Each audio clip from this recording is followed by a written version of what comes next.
Welcome back. It's time now for Media Watch, for which I'm joined by James Creedon and his trusty laptop. Hello to you, James.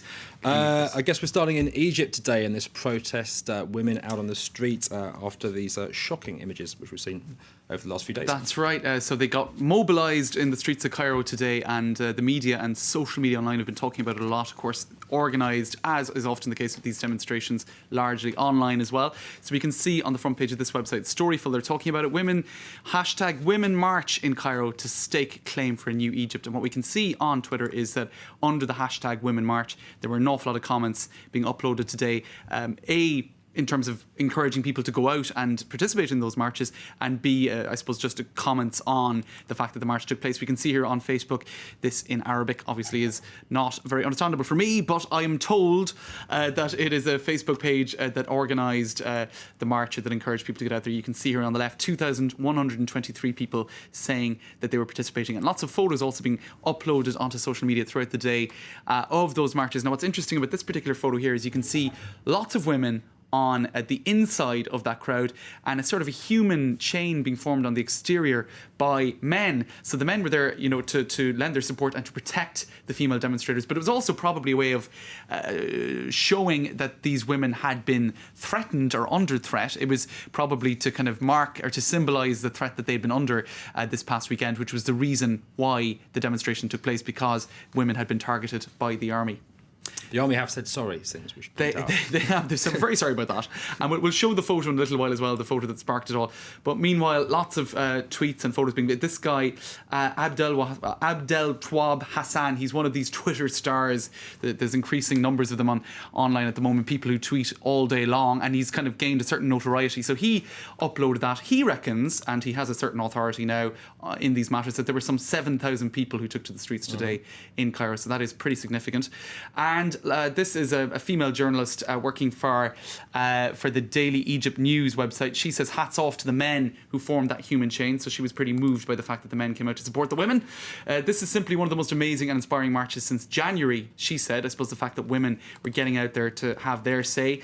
And that's pretty much a sentiment that we're seeing across these tweets. Women are now marching in the most meaningful march I have ever seen in my life, says this lady. Utter goosebumps and lumpy throat. So that's the sort of sentiment that we're seeing, people feeling that this was a very historic day and a very historic march.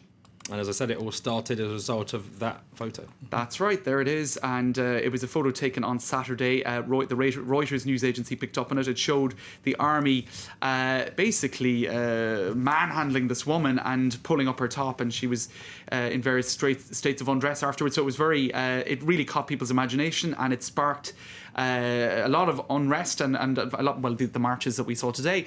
Now, what was interesting is, and this is, I think, is so symbolic of the way in which things have changed in the past number of years with the advent of social media. This is a wanted poster of the soldier in question who had manhandled this lady, with a 10,000 Egyptian pound award for information leading to his, perhaps not his capture because he is in the army, but for information as to 10,000 who he Egyptian is. Pounds is That's about $1,660. I'm not sure what it is in euros. A fair reward. It's not peanuts, and I suppose it's just interesting because it's a total role reversal, because it's usually the state that would be putting out, posters such as this with an award for information about a criminal, and here it's a member of the state police forces. So times indeed are a-changing. And very quickly, James, tell us a little bit more about this profile, the profile of the women demonstrating. Basically, she was a simple demonstrator. She was on the streets. She was manhandled by the police. You can see it here, and she was just pulled down. Her top pulled up, and that photo is what sparked massive amounts of these protests today. It basically just set everybody off. And we'll very quickly show you finally, Kim Jong-il.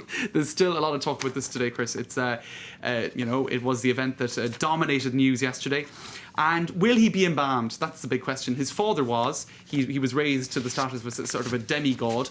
At a cost of $1 million, he was embalmed by Russian experts. It took about a year.